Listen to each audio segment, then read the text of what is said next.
सुवर्णपुर जिला कला संस्कृति ऐतिह्य एवं विकास थानार वार्ताबह 32तम महिमा सुवर्णपुर लोक महोत्सव 2026 एवं राज्यस्तरीय पॉलिसी मेलार शुभ उद्घाटन हो जाइछि।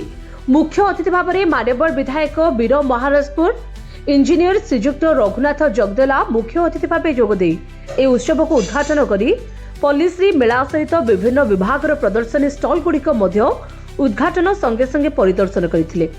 ଏହି ଅବସରରେ ସାଂସ୍କୃତିକ ସଭା ଜିଲ୍ଲାପାଳ ସୁବର୍ଣ୍ଣପୁରଙ୍କ ସଭାପତିତ୍ୱରେ ଅନୁଷ୍ଠିତ ହୋଇଥିଲା। ଏହି ସଭାରେ ମାନ୍ୟବର ବିଧାୟକ ବୀର ମହାରାଜପୁର ଇଞ୍ଜିନିୟର ଶ୍ରୀଯୁକ୍ତ ରଘୁନାଥ ଜଗଦେଲା ମୁଖ୍ୟ ଅତିଥି ଭାବେ ଯୋଗ ଦେଇଥିବା ବେଳେ ମାନ୍ୟବର ଜିଲ୍ଲା ପରିଷଦ ଅଧ୍ୟକ୍ଷା ସୁବର୍ଣ୍ଣପୁର ଶ୍ରୀମତୀ ସୁପାର ଠେଲା ଏବଂ ଶ୍ରୀ ବେଣୁଧର ଦାସ ବିଶିଷ୍ଟ ସମାଜସେବୀ ସମ୍ମାନିତ ଅତିଥି ଯୋଗଦାନ କରିଥିଲେ।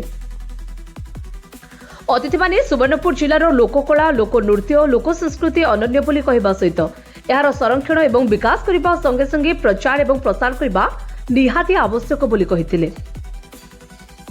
तेबे जिलापाल सुवर्णपुर जिलापाल डॉक्टर नृपराज साहू अध्यक्षतार यह सांस्कृतिक सभा कार्य परिचालन करा जायतिबा बेले मुख्य उन्नयन अधिकारी तथा निर्वाही अधिकारी जिला परिषद सुवर्णपुर अश्विन कुमार मेहे धन्यवाद अर्पण करथिले।